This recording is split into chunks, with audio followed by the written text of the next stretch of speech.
Hola, hoy vamos a hablar del cuidado preconcepcional. Mi nombre es María del Pilar Ureña Molina, soy enfermera, magíster, docente de la Universidad Francisco de Paula Santander. El cuidado preconcepcional es el cuidado continuo que se da durante la edad reproductiva de la mujer para que en el momento que elija quedar embarazada se encuentre en las mejores condiciones posibles de salud, y esto implica tener en cuenta los derechos reproductivos. ¿Cuáles derechos reproductivos? Como el de decidir libre y responsablemente el número de hijos, el espaciamiento de nacimiento y a disponer de la información y de los medios para poder realizarlo. Asimismo, adoptar las decisiones relativas a la reproducción sin sufrir discriminación, coacciones o violencia de conformidad con lo establecido en los documentos de los derechos humanos. Sobre la mortalidad materna, el panorama general que nos habla la Organización Mundial de la Salud nos dice que el elevado número de muertes maternas en algunas zonas del mundo refleja las desigualdades en el acceso a unos servicios de salud de calidad y pone de relieve la brecha que se mantiene entre ricos y pobres. La razón de mortalidad materna en los países de ingresos bajos fue alta respecto de los países altos, con un valor de 430 por 100.000 nacidos vivos frente a 12 por 100.000 nacidos vivos en aquellos países de ingresos altos. El riesgo de muerte materna a lo largo de la vida es mayor en el caso de mujeres que viven en países de ingresos bajos. En estos países de ingresos altos, este valor es de 1 en 5.300, mientras que en los países de ingresos bajos fue de 1 en 49. Causas de mortalidad materna. Dentro de las causas de mortalidad materna podemos decir que las mujeres mueren por complicaciones durante o tras el embarazo o el parto. La mayoría de estas complicaciones aparecen durante el embarazo y son en su mayoría prevenibles. Otras se pueden también tratar, y esto podría existir, estas condiciones podrían existir antes del embarazo, pero se van a agravar con la gestación, especialmente si no se tratan como parte de la atención a la mujer. Las principales complicaciones que pueden coexistir causan aproximadamente 75% de todas las muertes maternas, y dentro de estas causas tenemos las hemorragias graves, que suceden mayoritariamente tras el parto, las infecciones, que generalmente también ocurren tras el parto, las complicaciones del parto y los abortos peligrosos, y la hipertensión arterial durante el embarazo, como la preeclampsia y la eclampsia. Existen unos factores que impiden o son obstáculos para que las mujeres reciban atención o busquen atención durante el embarazo o durante el parto. Dentro de ellas encontramos fallos del sistema de salud. Estos fallos del sistema de salud se traducen en una atención de mala calidad. ¿Qué implica esto? Faltas de respeto, malos tratos o abusos hacia estas mujeres. También encontramos un número insuficiente de trabajadores que no pueden responder pues a la demanda de las mujeres que solicitan estos servicios, y también en muchas ocasiones carecen de las habilidades o de las competencias para brindar una información o una asesoría adecuada. También encontramos la escasez de suministros de medicamentos esenciales y poca rendición de cuentas de parte de los sistemas de salud. Otro factor que encontramos son los determinantes sociales. Estos determinantes que podemos encontrar los ingresos económicos, el acceso a la educación, la raza y el origen étnico, que ponen a algunas subpoblaciones en situaciones de mayor riesgo. Otra situación que podemos encontrar son las normas de género, que pueden ser perjudiciales y o desigualdades que provocan que no se prioricen como es debido a los derechos de las mujeres y las niñas, incluido su derecho a los servicios de salud sexual y reproductiva con calidad y asequibles. Otro factor que encontramos son los factores externos, que tienen que ver con aquellas crisis climáticas y humanitarias que contribuyen pues a la inestabilidad y fragilidad del sistema de salud. En Colombia, la razón de mortalidad materna se define como el número de defunciones maternas ocurridas durante el embarazo, parto o durante 42 días después del parto por cada 100.000 nacidos vivos. Como podemos apreciar, en Colombia, para el año 2020, un reporte de razón de mortalidad materna de 66.7, en ascenso comparado en los 2 últimos años previos al 2020. La distribución porcentual de las muertes maternas por el momento de la muerte, como se puede apreciar en la imagen, el 51.7% estuvo representada para las muertes ocurridas en la etapa de puerperio. En segundo lugar encontramos la etapa de la muerte materna en su etapa tardía, y en un tercer lugar podemos encontrar las muertes ocurridas durante el embarazo y el parto. La Ruta Integral de Atención Materno-Perinatal, establecida con la Resolución 3280 del 2018, nos habla dentro de las intervenciones individuales en el componente de detección temprana, una atención para el cuidado preconcepcional. Esta atención para el cuidado preconcepcional lleva a una identificación de la mujer o la familia con intención reproductiva a corto plazo. Es decir, esta atención se debe realizar por lo menos un año previo al momento en que la mujer o la familia desea estar en gestación.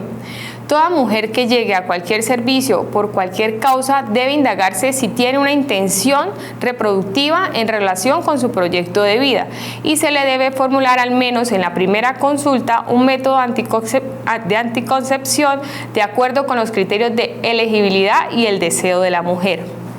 El talento humano que puede llevar a cabo esta atención preconcepcional, siempre y cuando no existan factores de riesgo, puede ser realizada por profesionales de medicina o de enfermería.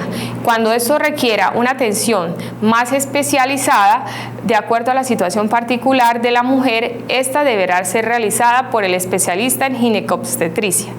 El equipo de especialistas va a manejar las morbilidades en cada caso, y estas interconsultas ya no serán tenidas en cuenta como la atención preconcepcional de acuerdo a la resolución.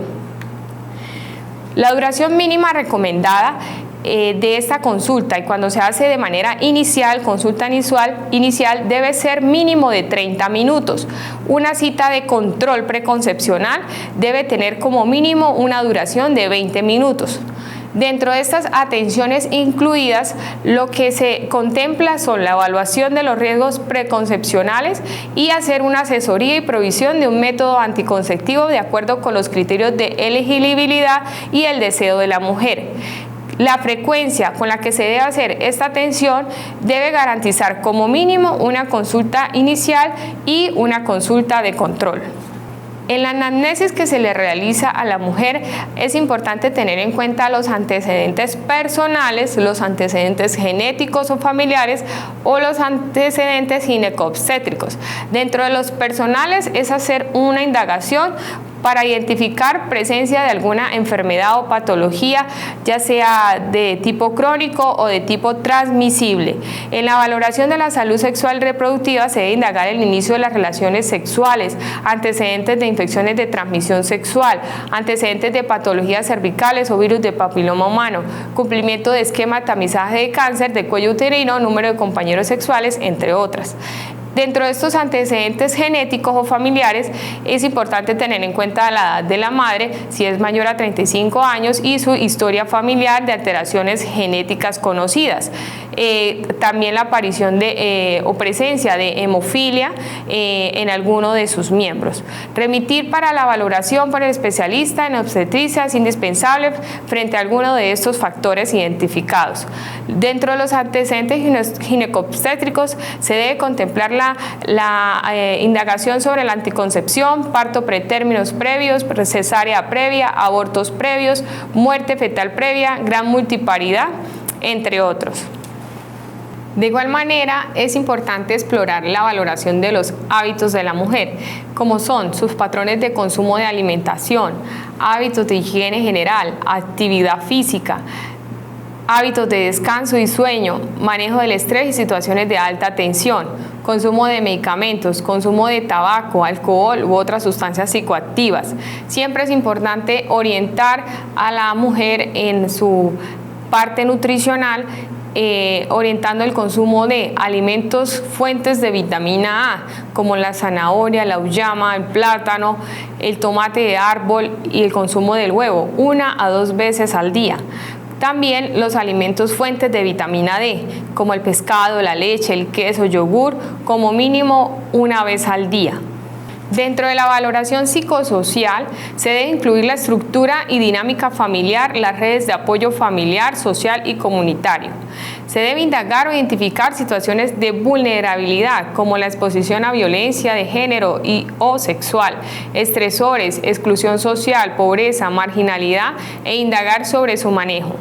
El estado de inmunización debe ser revisado para garantizar que la mujer en edad reproductiva complete su esquema de vacunación al menos 3 meses antes de tomar la decisión de embarazarse.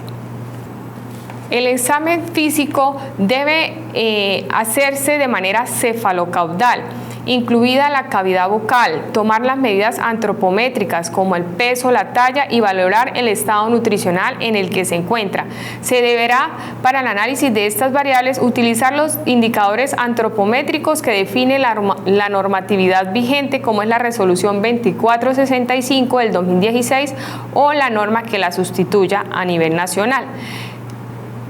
La valoración ginecológica debe realizarse de manera completa, incluida una especuloscopia.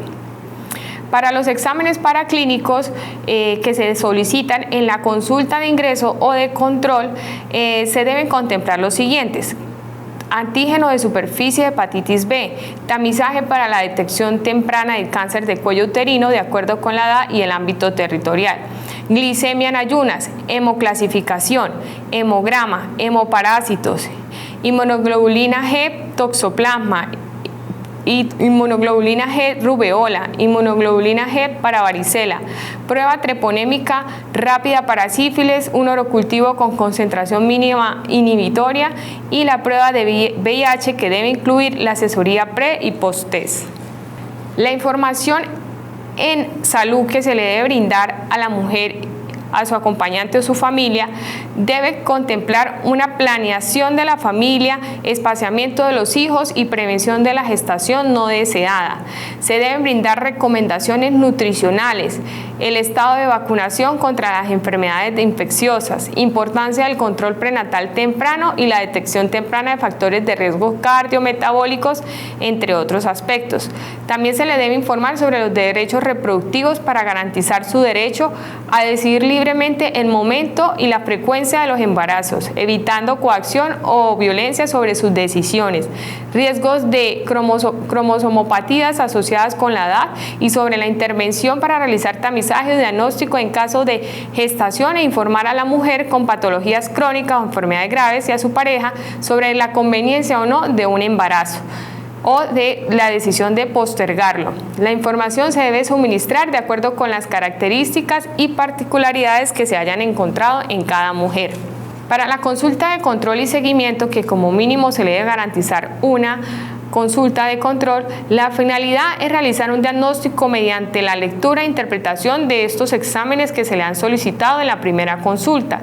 Las recomendaciones preconcepcionales deben estar orientadas de acuerdo con condiciones específicas previas, es decir, de acuerdo si la mujer tiene o padece alguna enfermedad como diabetes mellitus, enfermedad tiroidea, epilepsia, hipertensión, artritis, enfermedad renal crónica, enfermedad cardiovascular, trombofilia, anemia, asma, tuberculosis, obesidad mórbida e infertilidad.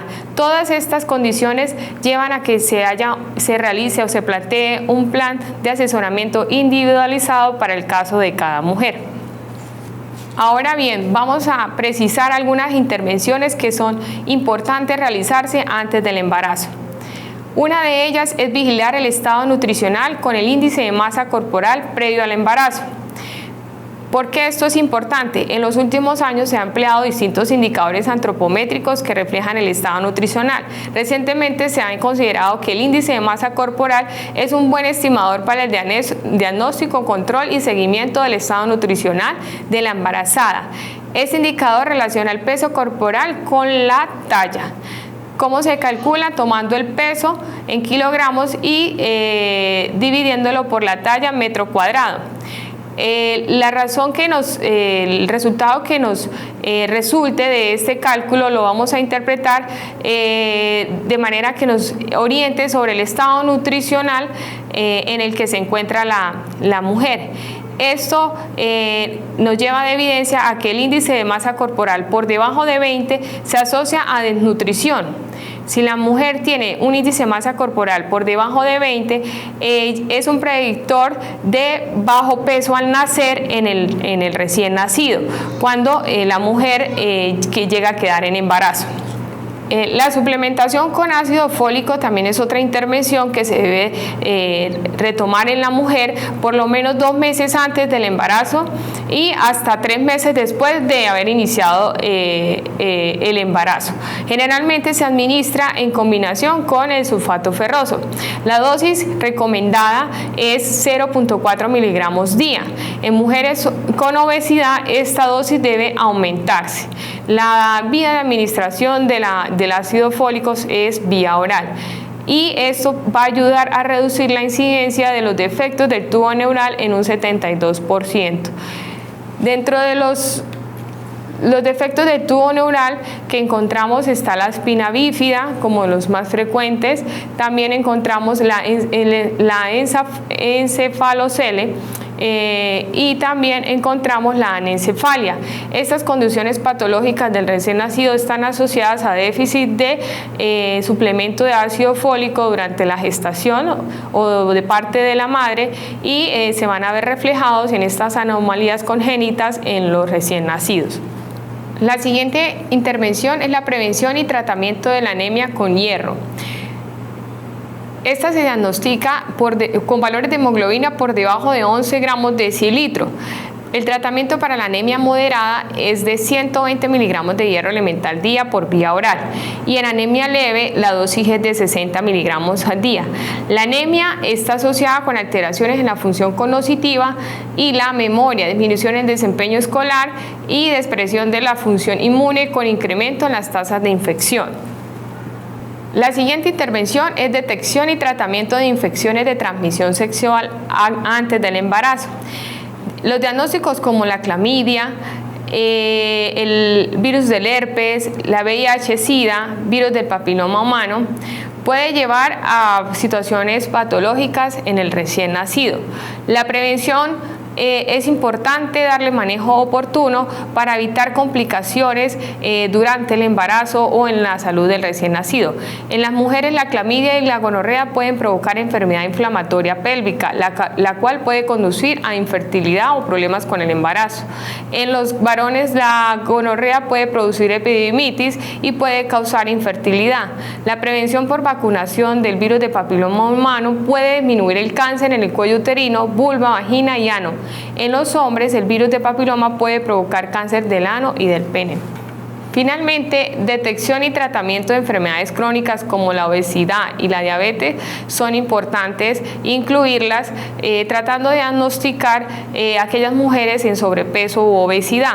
Sobrepeso con un índice de masa corporal de 26 a 30 y obesidad con un índice de masa corporal por encima de 30. Esas situaciones patológicas conllevan alteraciones psiquiátricas, trastornos emocionales, mal rendimiento y deserción escolar, tratamientos prolongados y enfermedades cardiovasculares. La estrategia AIEPI, Atención Integral a las Enfermedades Prevalentes en la Infancia, nos orienta sobre la importancia de evaluar y determinar el riesgo preconcepcional. En todos los casos en que una mujer con posibilidad de embarazarse tiene contacto con un servicio de salud o en una consulta preconcepcional, se debe evaluar y determinar signos de riesgo antes de la gestación. Para ello nos dice, evalúe y determine el riesgo antes de la gestación, preguntando ¿Qué edad tiene? ¿Tiene pareja estable? ¿Tiene relaciones sexuales? ¿Utiliza algún método de planificación familiar? ¿Toma alcohol? ¿Fuma? ¿Consume drogas? ¿Ha tenido contacto con insecticidas o químicos? Si ha tenido embarazos previos, investigar. Antecedentes de muertes perinatales, peso bajo al nacer, nacimientos prematuros, abortos previos o malformaciones congénitas del tubo neural. ¿Ha tenido alguna enfermedad crónica? ¿Ha sufrido algún tipo de violencia? Ahora, después de preguntar, debemos determinar el peso, talla e índice de masa corporal, hemoglobina, infecciones de transmisión, flujo vaginal, palidez palmar, cavidad oral en busca de dolor, sangrado, inflamación, halitosis, caries, y también se determina el esquema de vacunación de la mujer. Seguidamente hay que clasificar el riesgo preconcepcional. Tomar una decisión sobre la gravedad de la enfermedad. Para cada uno de los síntomas principales evaluados, seleccionará una categoría o clasificación, la cual va a corresponder a la gravedad o mayor riesgo. Las clasificaciones no son diagnósticos precisos de enfermedades, sino categorías que se emplean en la determinación de la acción o el tratamiento a seguir. IEPI nos recomienda 3 recomendaciones. La primera es que no se recomienda el embarazo o se recomienda posponerlo. La segunda, en condiciones de embarazarse con factores de riesgo. Y la tercera, en condiciones de embarazarse.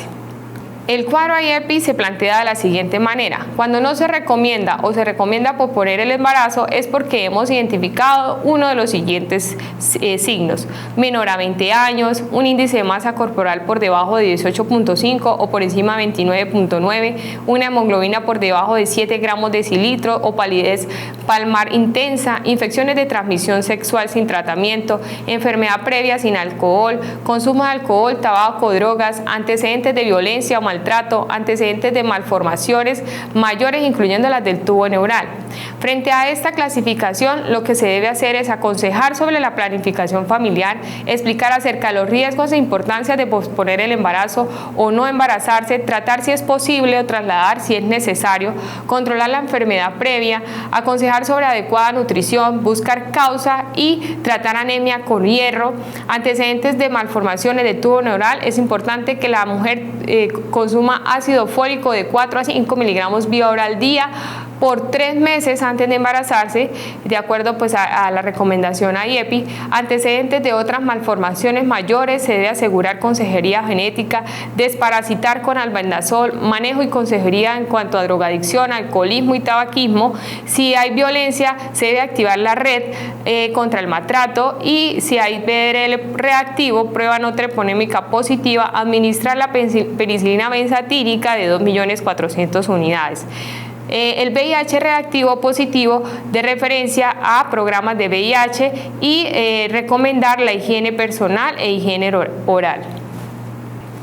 La siguiente clasificación es en condiciones de embarazarse con factores de riesgo. Si presenta uno de los siguientes signos: es una mujer de 35 años o más, su índice de masa corporal está mayor a 25, la hemoglobina se encuentra entre 7 y 12 gramos decilitro, hay palidez palmar moderada, si hay una enfermedad previa pero controlada, y si hay problemas de salud bucal o se ha expuesto a químicos o insecticidas. Frente a ello, ¿qué se debe realizar? Aconsejar sobre nutrición y dieta adecuada, administrar hierro. El ácido fólico, IEPI lo recomienda a 1 miligramo vía oral al día por 3 meses antes del embarazo. Se debe desparasitar con albendazol, planificación familiar, higiene personal, profilaxis y tratamiento bucal, y aconsejar sobre prevención de cáncer de seno y cuello uterino. Y en verde encontramos que la mujer está en clasificación de condiciones de embarazarse. Si presenta los siguientes signos: edad entre 20 y 35 años, índice de masa corporal entre 18,5 y 24,9, hemoglobina por encima de 12 gramos decilitros y no tiene palidez, serología para sífilis no reactiva, VIH no reactivo, ningún criterio para clasificarse en las anteriores. La conducta a seguir es administrar el ácido fólico a 1 miligramo día vía oral por 3 meses, planificación familiar, higiene personal, higiene bucal, aconsejar sobre la prevención de cáncer de seno y cuello uterino, aconsejar sobre estilos de vida sanos, nutrición, ejercicio y prevención de exposición a tóxicos, drogas e infecciones. Damos por terminada la presentación del tema y agradezco su atención y participación en el diplomado.